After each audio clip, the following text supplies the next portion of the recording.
another concern video po. Ang sabi niya is, Miss Che, good PM. Sana makagawa po kayo ng video paano mapanatili ang S-Sparks pag nasa LDR. Almost 2 years na po kaming nasa long distance relationship ng partner ko. Okay, ang long distance relationship po ay isa sa pinaka-challenging na relationship na mapapasok mo. At isa pa doon, isa sa pinaka-downside nito ay hindi nyo mai-enjoy ang inyong intimacy together. Pero, hindi ibig sabihin nun na porket hindi kayo magkasama physically, pababayaan na ninyo yung inyong paglalabing-labing or lambingan. At aantayin nyo na lang na dumating yung time na magkasama uli kayo sa loob ng kwarto. Hindi po dapat ganon. In fact, ang sexual chemistry po ay mas importante kapag kayo ay nasa long distance relationship. At kapag napabayaan nyo ito, since hindi na nga kayo physically connected, of course, it becomes less of a romantic relationship. So, ano po ang solution para mapanatili ito? Of course, dapat maging creative tayo, maging fun and playful tayo dun sa mga partner natin. Maging bukas ang isipan to keep the sparks alive. So, ito yung mga tips na pwede kong isuggest sa inyo to keep the intimacy going on and on kahit na ba 200 miles apart kayo. Number 1, of course, dapat marunong ka sa technology natin ngayon. Marunong ka gumamit ng cellphone, marunong ka mag-video call, alam mong kalikutin yung mga application mo dyan sa telepono mo. Kasi, yan lang yung pwedeng mag-connect sa inyo nung partner mo.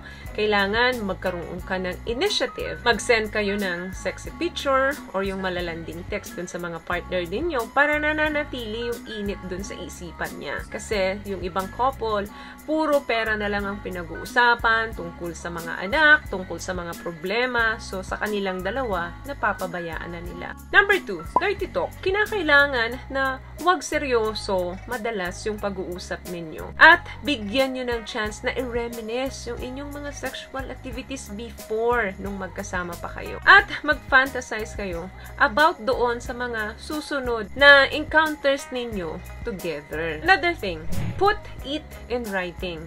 Kung nahihiya kayo na mag-text sa kanya or sabihin sa kanya yon over the phone, mas okay nga kung magsusulat kayo sa isang maliit na papel at isulat nyo yung mga fantasize ninyo doon sa partner ninyo. Erotic handwritten cards to your partner para ipaalam sa kanila na dinidesire nyo sila at iniisip nyo rin yung mga asawa nyo. Yan yung wag na wag ninyong aalisin kapag nasa long distance relationship kayo. Iparamdam ninyo sa mga partner ninyo na nilolonging nyo sila. Another thing, pag-usapan ninyo yung mga susunod na oras, araw, kung kailan ninyo uli gagawin yung intimacy. Over the phone, over text, or over video call, lalo na kung kilalang kilala at nagtitiwala na kayo doon sa mga partner ninyo. Kung namimiss ninyo yung partner ninyo, kung pinagnanasaan ninyo yung partner ninyo, sabihin ninyo. Kailangan na malaman nila yan. Para ba kayong nagdi-daydream kung ano yung mga gusto mong gawin niya sa'yo at kung ano yung mga gusto mong gawin sa kanya next time na magkaroon uli kayo ng intimacy. Put yourself into the moment and let them do the same. Another thing, kung namimiss mo siya at namimiss ka rin niya, kailangan kayo yung mag-share ng oras ninyo sa isa't isa.